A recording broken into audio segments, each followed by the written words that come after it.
Hello, dear students and my dear friends. Welcome back to Royson Creations YouTube channel.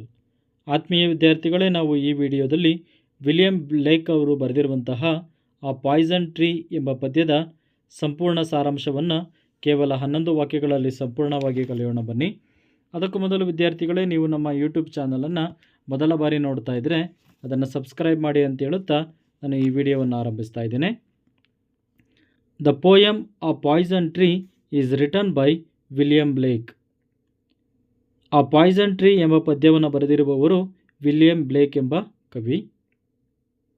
In life, when we get angry with someone and tell them so, our anger dies out, but if we keep it in a heart it can become dangerous. ನಾವು ಜೀವನದಲ್ಲಿ ಯಾರ ಮೇಲಾದರೂ ಕೋಪಗೊಂಡಾಗ, ಅವರ ಬಳಿ ಮಾತನಾಡಿದಾಗ ಆ ಕೋಪವು ಹೋಗುತ್ತದೆ. ಆದರೆ ಅದೇ ಕೋಪವನ್ನು ನಮ್ಮ ಹೃದಯದಲ್ಲಿ ಇಟ್ಟುಕೊಂಡರೆ ಅದು ತುಂಬ ಅಪಾಯಕರವಾಗುತ್ತದೆ.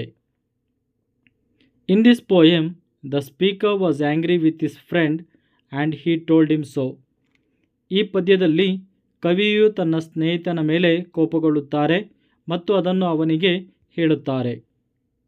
The anger went away as he had communicated his feelings. ಹೀಗೆ ಅವರು ತಮ್ಮ ಭಾವನೆಗಳನ್ನು ಹೇಳಿಕೊಂಡಿದ್ದರಿಂದ ಅವರ ಕೋಪವು ಮಾಯವಾಗುತ್ತದೆ. The speaker then became angry with his enemy, but he kept quiet about it. ನಂತರ ಕವಿಯು ತನ್ನ ಶತ್ರುವಿನ ಮೇಲೆ ಸಿಟ್ಟಾಗುತ್ತಾರೆ, ಆದರೆ ಅದನ್ನು ಅವನಿಗೆ ಹೇಳದೆ ಸುಮ್ಮನಾಗುತ್ತಾರೆ. This anger became stronger day by day as he fed it with his fears and deception. ಕಪಟತನ ಮತ್ತು ಭಯದ ಕಾರಣಗಳಿಂದ ಆ ಕೋಪವು ದಿನೇ ದಿನ ಹೆಚ್ಚಾಗುತ್ತಾ ಹೋಯಿತು. His anger has been shown metaphorically as the growth of a tree. ಅವರ ಕೋಪವನ್ನು ಒಂದು ಮರದ ರೂಪದಲ್ಲಿ ಈ ಪದ್ಯದಲ್ಲಿ ತೋರಿಸಲಾಗಿದೆ. It bears an apple which can be likened to the apple in the garden of Eden. ಆ ಮರವು ಬೆಳೆದು ಒಂದು ಸೇಬು ಹಣ್ಣನ್ನು ಬಿಟ್ಟಿತು. ಆ ಹಣ್ಣನ್ನು ಈಡನ್ ತೋಟದಲ್ಲಿ ಬಿಟ್ಟಿದ್ದ ಸೇಬು ಹಣ್ಣಿಗೆ ಹೋಲಿಸಲಾಗಿದೆ. ಇಟ್ ಅಟ್ರಾಕ್ಟೆಡ್ ಹಿಸ್ ಎನಿಮಿ ಹು ಸ್ಟೋಲ್ ಇಟ್ ಅಟ್ ನೈಟ್.